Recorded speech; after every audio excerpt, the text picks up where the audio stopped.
1948年底，上海物价狂涨，货币贬值，生活无以为继，父亲不得已决定离开上海，到香港另谋生路。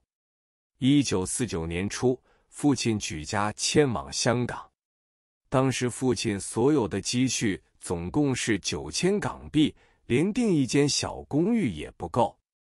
我一位在香港的外叔公问我父亲：“元哥，看你在上海时气派还不小，你真的只有这么一点点？好了，我现在有些事去美国几个月，你一家4人就暂时住在我这里，不必付租。唯一条件就是我这个广东佣人跟了我多年，你用下去。”总算住的问题暂时解决了。在人生地不熟的香港，一切得从零开始。父亲又开始密房设诊所，挂牌行医。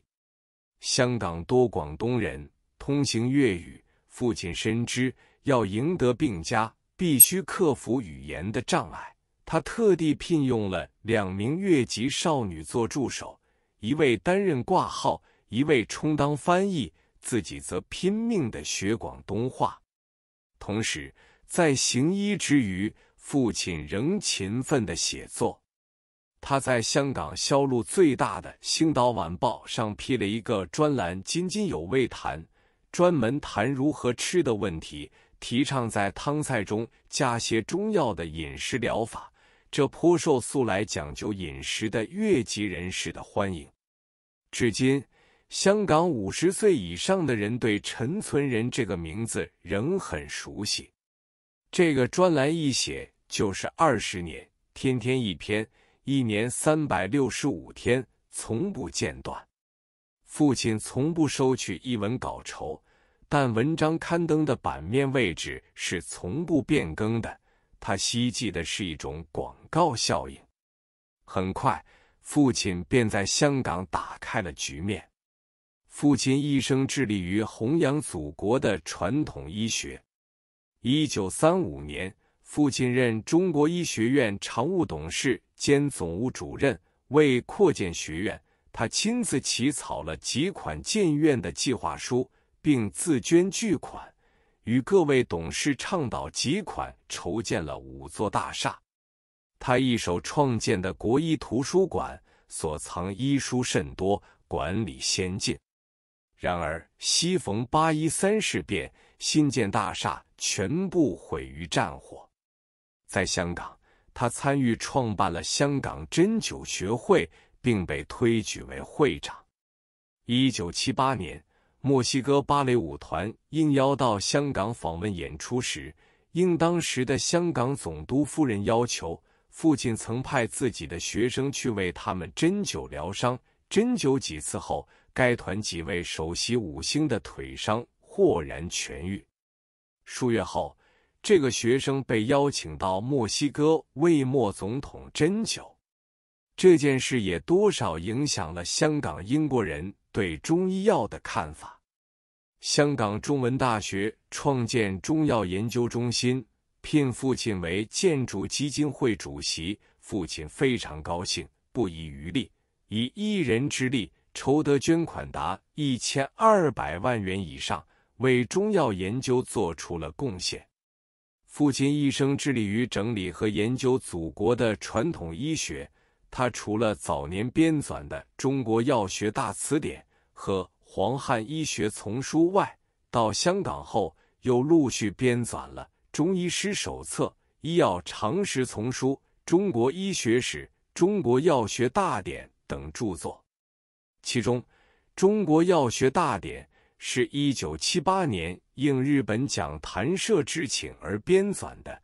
当时父亲已年届古稀，他整整耗费了3年的时光，编纂完成了这部4大册的煌煌巨著。为了编纂这部巨著，父亲由于用脑过度，曾2度小中风。除了医学著作之外，父亲还曾接受香港大人杂志之邀，连续撰写了《银元时代生活史》和《抗战时代生活史》2部关于就上海生活的札记类书。父亲是老上海，生于斯，长于斯，又因工作关系阅人无数，交游甚广，上至达官贵人，下至三教九流，几乎都有接触。加上他每天记日记，保存了丰富的资料，所以关于老上海的故事往往信手拈来，便是一则兴味盎然的趣事。20世纪70年代初，香港拍摄了一部电视连续剧《上海滩》，轰动一时，而片头打出的特别顾问就是陈存仁。虽然他们并未征得父亲同意，但他仍很得意。父亲一生行医，他的经验很丰富，诊断力很强。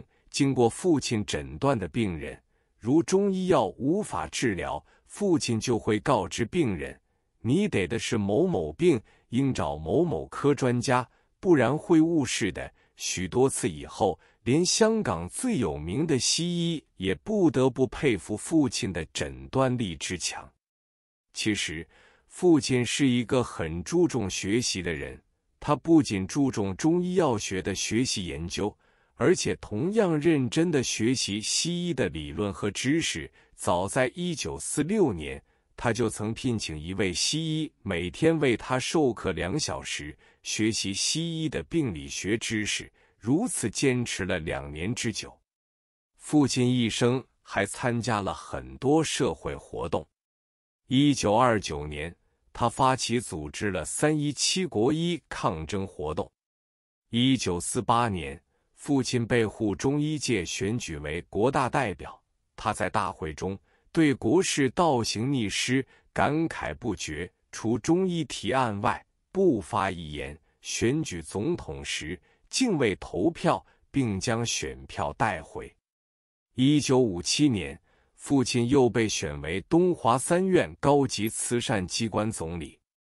20世纪70年代中期，父亲被聘入选为香港苏浙同乡会副会长，这是在香港上海人的民间组织，历来由工商界的顶级人物担任名誉职务。1985年，因年龄和健康的关系，父亲宣告退隐，并移居美国洛杉矶市。1990年9月9日，父亲在睡眠时因突发脑溢血而逝世。正如秦世伯在文中所言，他走得很匆促，也很潇洒。父亲生前一直希望我能继承他的事业，跟随他学医，但因那时我就读于上海南洋模范中学，对理工科有兴趣，故未能听从父亲的意愿，弃理从医。几十年后，我却为此感到十分后悔，为当时放弃了这样好的条件，未能继承父亲的事业而深深遗憾。1992年，经朋友介绍，我在成都结识了对中药颇有研究的四川企业家李兴伟先生，我们合资成立了一家生产中成药的制药公司，并发展成今天的三乐江药业集团，以先进的生物技术来分析中药的有效成分，使中药更能发挥其效用，造福于人类，以此稍补我心底的遗憾。陈树桐